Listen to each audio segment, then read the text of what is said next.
Greetings, Marsh here, and welcome to episode 22 of my modded Factorio playthrough. This is a loading of an old save file while I recover from the hard drive failure. Enjoy! So the setup for the tin sorting is going to be, or the lead sorting is going to be very similar to the tin sorting here. So we can just copy this recipe directly and use it. Thinking these power lines are a little in the way, so I'd like to move them. Alright. So it's going to come in through the top. Let's put it right there. Looks like we're going to need the same collection of machines. 3 ore sorters, but we're short on bricks. And lots of long-handed inserters.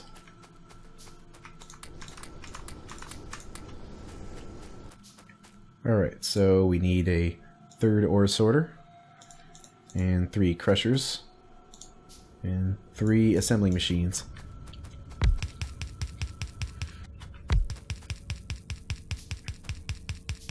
And lots of power poles, it seems.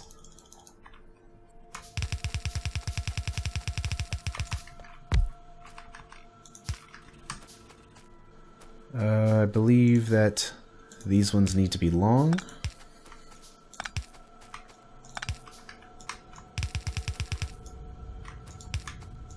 We need to filter these and get them out of here.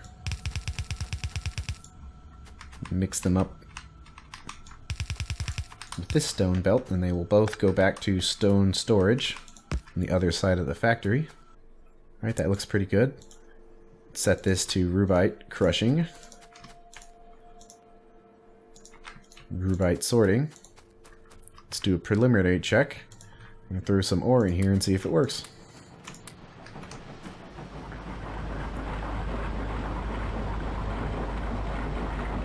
Seems like it. So we're getting the black is the lead, and then this is the nickel, and you can see also the slags just getting stuck in there as well. So we need to turn these into bars, and since all the way out here we had the 2 machines side by side, I guess we'll do it this way here as well. Strictly speaking, it's not necessary, because up there it was like that because there's 2 different resources on the same belt that we're pulling. That's not the case here. But there's really no reason why it can't be set up this way here as well for symmetry. So, looks like I'll do it like this. Slightly better symmetry. You know I'm all about that symmetry. Oops, too soon. Okay. So we need to get the belt down here.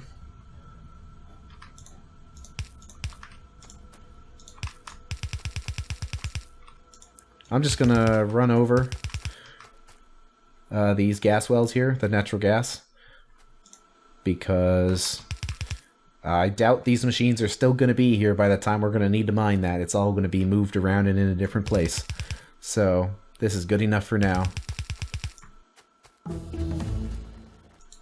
Alright, lead smelting is completed. Let's get rid of that. Out of belts. Guess I'll pick up some more. Motors as well, why not? Alright, let's put it here. And underground right there. And there we go, now it should make its way down there. And these machines will clear out some of our pre-mined rubite. So we'll fill up some more. Keep it going. So the lead side is basically going to be similar to this, but reversed. And in this case, it might be easier just to manually place them down rather than use a recipe. Because we're going to have to, like, redo half the recipe anyway. The blueprint. So this needs to be placed 3 spaces away. Looks like that belt is in the way. Can fix that later. Put some boxes. We need 5 more. Yep, 5 more.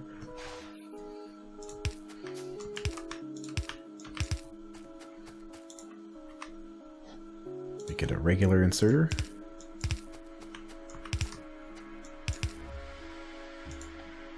Let's see, power poles right here, right there. Sort this to 3 spots.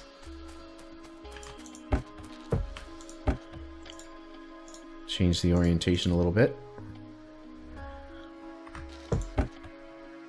Okay, looks good. Switch this over to lead. So you see now that we have pipes on the top and bottom of the machine, because we need to have our input of oxygen and the output of sulfur dioxide.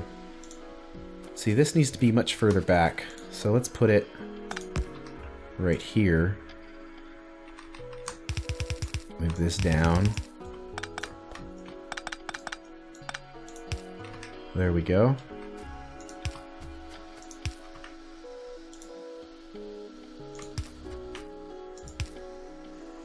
Let's put these in.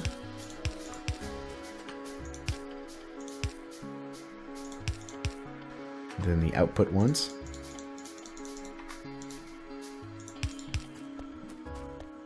Let's see how we're doing on the rubite. I've got just a little bit more in the inventory I need to clear out.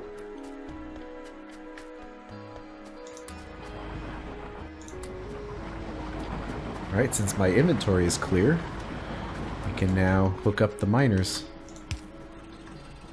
and let this run in earnest.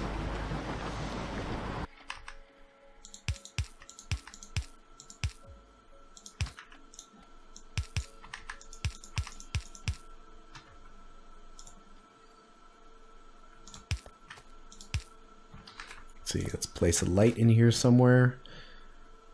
Looks like anywhere is good, I guess. Like right there. Alright, I think we're caught up with the other save file, so let's check it and see how close it is. Alright, it looks pretty close. Looks like we started researching fluid handling, and the reason for that is we needed access to a storage tank to store the excess hydrogen. All this other stuff is just barreling recipes for storing any of the excess liquids that you might have, and also a pump for moving liquids, and the barreling pump for putting them into the barrels to begin with. So it looks like that was already started, so that's good. But this setup looks pretty similar. Yep, it looks like rubite's going in. Everything's getting pumped out in a very similar way. Yep, and it's going into the buffer boxes. Looks like these buffers have been preloaded already and ready to go. Looks like these ones are still filling up, but they're pretty close. But I didn't have them set up properly for lead, so let's do that real quick. That might help. Still can't do much because we don't have the lead or the oxygen hooked up, but we can get to work on that right now. Alright, so we need to produce some oxygen. To do that, you see the recipe here requires water and our electrolyzer. And it looks like I have an electrolyzer already made. How convenient. Okay. So we need to put it up here somewhere. I'll take it out of this pond right here. So let's put it something like that. You see it has like 2 inputs and 2 outputs. So it's a little weird. But we select our recipe, and then it actually shows us what the inputs are for, so we can put water on either end, and then we get our oxygen here and our hydrogen here. And I just know that because I'm used to what the colors mean. But yeah, we need to get water in here, which is going to require an offshore pump, and it looks like I have one ready made, so we can use that. And hook that up. And let's put a box here. And make an inserter. And that is for the slag that we're going to randomly get. Get a little bit, not too much, but enough to where you need to have somewhere to put it.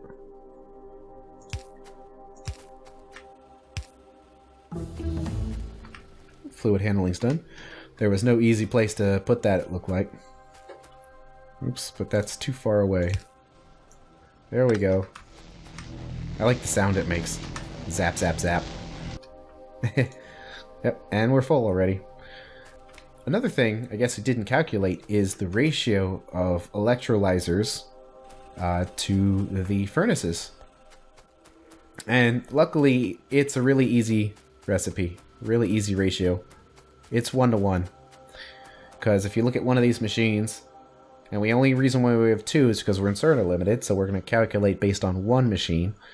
But one machine, a crafting speed of 1, it requires 60 oxygen gas every 14 seconds, or every 4 seconds, so that's 15 gas per second.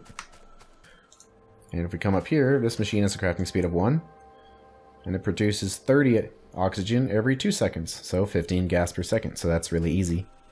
So we're going to need some storage tanks, which are under here. Look at all that. Those are all the fluids that Bob's and Angels uses. Doesn't it look glorious? Believe me, it is very glorious. But for now, we need some storage tanks. We want to have a buffer. Whenever I deal with fluids, I just use storage tanks because the pipes don't really hold that much. And with the tank, you could just mouse over it to see how you're doing. Rather than with pipes, it's a lot harder to tell how you're doing with capacity. So I'm going to put this one right there. And I'll put 2 oxygen tanks there. Because looks like we get more of a hydrogen byproduct than we do oxygen. And honestly, we're going to have a lot of stored hydrogen. I mean, you can just randomly get rid of it with a void stack, or if you research that. Let's see if it's in here. Or it's a flare stack, I think. Yeah. But it does require the electronic boards, which we don't have yet. So eventually you could use this, but the thing about hydrogen is it's actually kind of useful. In fact, it is very useful. 20 recipes, although some of them are kind of copies. See, these are just the barrelings and the voidings. But see, we could use hydrogen to process methanol, which is plastic, basically. So we can turn hydrogen into plastic. If we had oxygen, we could make water, but we won't have any. Ammonia, hydrogen peroxide, solid fuel synthesis gas, sodium, a more advanced version of oil processing, hydrogen chloride, more synthesis for plastics, more plastics, ammonia, aluminum, tungsten, sulfur, and a form of coal processing. So that's a lot of stuff. It's like, do you really want to be throwing away this hydrogen when there's so many uses for it later? I say no. And if you can't tell already, I'm like a fan of The Martian and the idea of having a very limited set of resources and saving everything is my jam. So I'm gonna save everything. So let's get some stone pipes since these are gases. They go through the big pipes. And there we go. Now it's just going to start filling these up. Slowly but surely. And now we need to... probably need to pick up some extra stone. But we're going to need to get that oxygen gas down there. Now you might be wondering why I put the oxygen gas all the way up there when we needed it so far down. And there's really no specific reason for it. I mean, you need to be near a water source to make it, but this is all sort of temporary spaghetti anyway, until the factory gets a lot bigger, and I think it's a little cleaner to have the oxygen production separate from where it's needed, because it's going to end up being used for multiple things. The simplest of which is steel ingots. When we want to make irons, or make our steel slightly more efficiently, we're going to need some oxygen for that. So there's multiple things you use it for. You can't really, like, if you keep making it at the place you're going to need it, you're going to have all these electrolyzers all over the place with all these water pipes going everywhere. I'd much rather have a nice unified network of oxygen gas flowing to where it's needed. Let's see, I'll make a stone pipe right there. And let's run them down.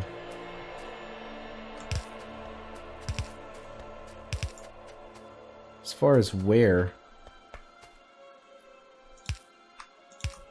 or how to get them in here is a good question. I guess just down in here. But the question is how to get them into the machines themselves. Well, we can put an underground here to make us some room.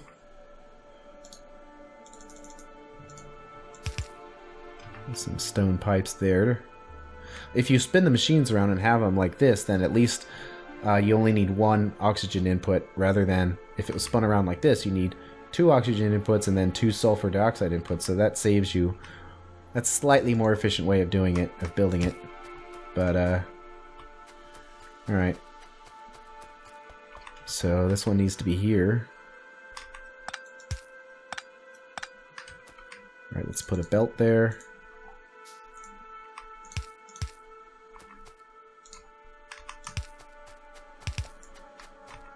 And we need some more.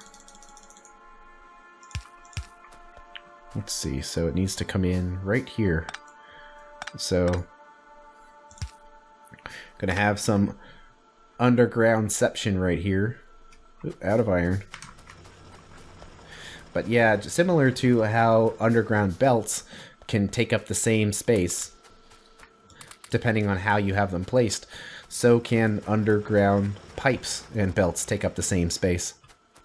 So, you see we have an underground pipe taking up this space, but then we can put an underground belt taking up the same space, and it works just fine.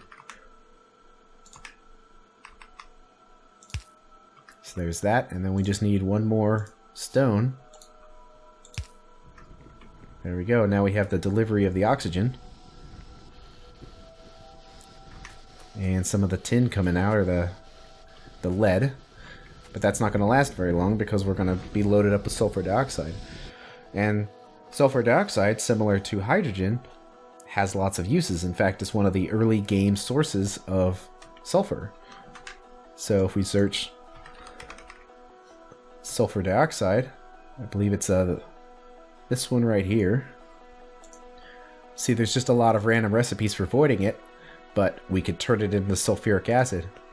So we want to hold on to it. Even though it's not a lot, it's something, and it's our first source of it. So we wanna keep it. So we're gonna need to pipe it out. Oops, it doesn't quite reach. So let's make some stone pipes.